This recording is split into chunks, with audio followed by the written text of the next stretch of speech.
ইসলাম ছাড়া অন্য ধর্ম জাত লোকে এমন এমন বিষয় আছে যে বিষয়ের উপর মানুষের জন্য অপরিসী প্রমাণ করে না।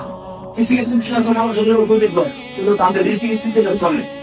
ইসলামের রীতিনীতি যে একমাত্র ঐচ্ছিক চলে, যে বিষয়টা মানুষের জন্য প্রমাণ করে এবং উপকারী নয়, তা আমার কথা বলতো কোন উদ্দেশ্যের মধ্যে লাইসেন্স দেওয়া আছে, তা করার জন্য খাওয়া যায়, কিন্তু মন যেহেতু মানুষের জন্য ক্ষতিকর, এটা ইসলামের নিষিদ্ধ। ইসলামে কি রে ভাই? নিষিদ্ধ। নিষিদ্ধ রেখে যত ইসলামের যত নিষিদ্ধ বিষয় আছে, হারামা আলাইকুমুল মাইতাতা ওয়াদ দামা ওয়া লাহমাল খিনজির ওয়া যুফর বিনা বাইহু।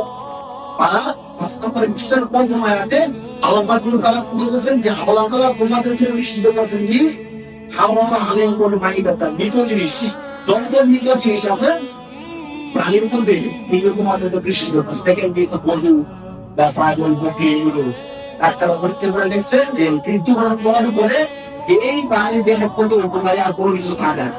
যে বিষয়গুলো থাকে এটা মানুষের দেহের জন্য অনেক বেশি ক্ষতিকর। রক্ত আল্লাহ তাআলা রক্ত নিষিদ্ধ করছে, রক্ত খাওয়া নিষিদ্ধ করছে।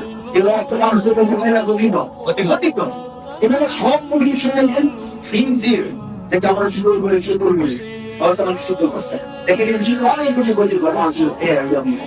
তো এই জন্য তো বলতেছিলাম যে ইসলাম মানবপতন এবং রাসূল সাল্লাল্লাহু আলাইহি ওয়াসাল্লাম যে বার্তা নিয়ে আসছেন, এই বার্তা ছিল মুসলমানদের না শুধু সারা বিশ্বের সমস্ত মহান জাতির জন্য, সমগ্র বিশ্বের জন্য একটা শান্তির বার্তা ছিল।